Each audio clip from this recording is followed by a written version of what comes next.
So many years ago, about 16 years ago, when my son went in for his 12-month well baby visit, got raving reviews of how wonderful he was doing. He met all his milestones, and he was doing great.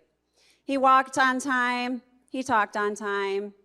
He probably even did it earlier. We even called him our little monkey. He was all over the place. He received his MMR and varicella vaccine, and within 24 hours broke out in a full body rash, had a fever for over 5 days, and slowly started to regress into a state of autism. He started to lose his speech, his motor skills, and some cognitive ability. And after 2.5 years of trying to figure out what was wrong with my son, all I kept getting from the pediatrician was, "Oh, that's normal." Went home. And I started Googling, because back then, in 2009, when he was diagnosed, you could Google healing autism, and you could get a lot of resources. But today, you cannot. It is scrubbed. You will go get your COVID vaccine. Because as I was doing my research on studies for my book, because I had to back up a lot of the medical portion with research, it took me months, because I couldn't find it.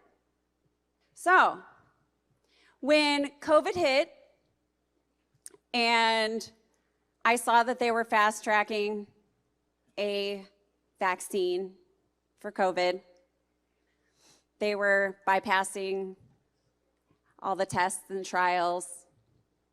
I said, wow, now it's time to tell my story. So I got to work. I sat down and I started to write my story, because for so many years, I wanted to tell people how I healed my child. Because it isn't a story that ends in sadness. It's a story of inspiration and hope. In my book, I wrote it in 3 parts.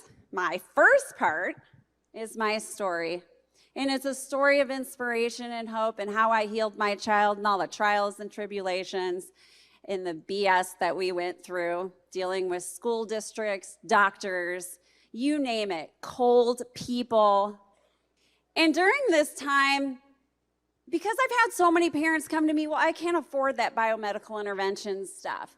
I said, listen, I couldn't afford anything. We lost everything during this time. My husband lost his business of 20 years. We lost our home.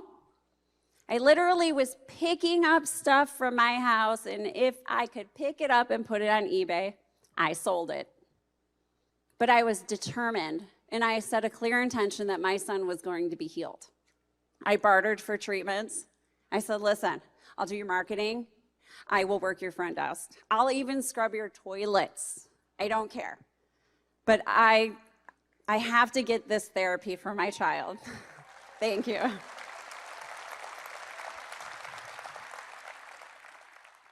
And in part 2, because it took me over 2.5 years to try and figure out what was wrong with my child, I wanted to write a guidebook.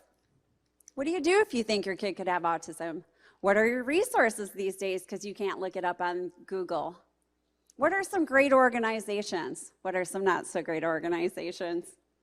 What are some great books you can read? Because today, I'm telling you, the best way for information is to read a book. People are writing books. They're all the time. Everywhere I turn, somebody wrote a book. Pick up books. That is your great source of information. They can't scrub that. They can't. They can't change it.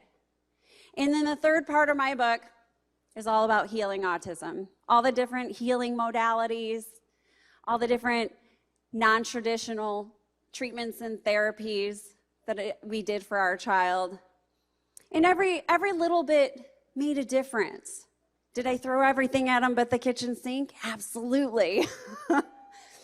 And he is a fully functioning, amazing teenage boy today. Thank you. He is 17. He drives. He cooks. He takes care of himself. I'd say he cleans, but he is a teenage boy. So we're working on that. They don't have anything for teenage syndrome. Not yet. So I wanted to make sure that if a parent felt the way I felt so many years ago and didn't know where to go and had nowhere to turn, that I could roll it all into one book for them. And I did that.